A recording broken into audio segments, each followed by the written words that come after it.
చిన్నప్పుడు తెనాలి వెళ్ళేటప్పుడు రేవేంద్రపాడు దగ్గర బల్లకట్టు ఉండేది, ఇట్టించటికి బస్సు దిగ్గానే బల్లకట్టు దగ్గర దింపుతాడు. అటు పక్కకి రేవేంద్రపాడులో మా మేనత్తోళ్ళు ఉంటేను వెళ్ళేవాళ్ళం అట్లాగా.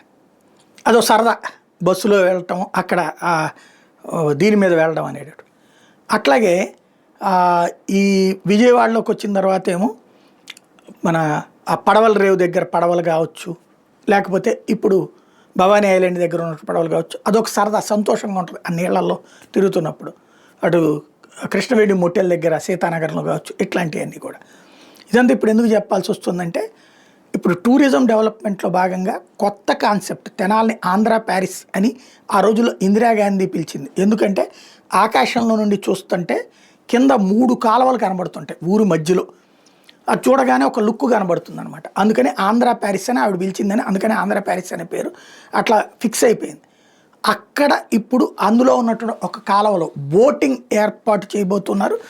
నిజాంపట్నం కాలువలో బోట్ షికార్కి ట్రయల్స్ వేశారు, అది సక్సెస్ అయింది. కాబట్టి రాబోయేటటువంటి రోజుల్లో బోట్ షికార్ ఇక తెనాలి వాళ్ళు సరదాగా చేయొచ్చు. దాంట్లో ఒకటే గుర్తుపెట్టుకోండి, అవసరమైతే తినుబండారాలు అయ్యి అక్కడ తింటూ తిరిగేటట్టు ఏర్పాటు చేయండి. విపరీతంగా తెనాల్లో డబ్బులు ఖర్చు పెట్టడానికి బోల్డ్ అంతమంది సిద్ధంగా ఉన్నారు.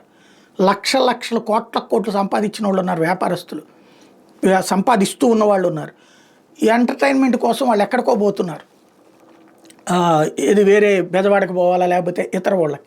అక్కడే ఎంటర్టైన్మెంట్ వస్తుందంటే ఇంకా ఎంజాయ్ చేస్తారు. చక్కగా దాన్ని చేయండి, అప్పుడు బాగుంటుంది కూడా.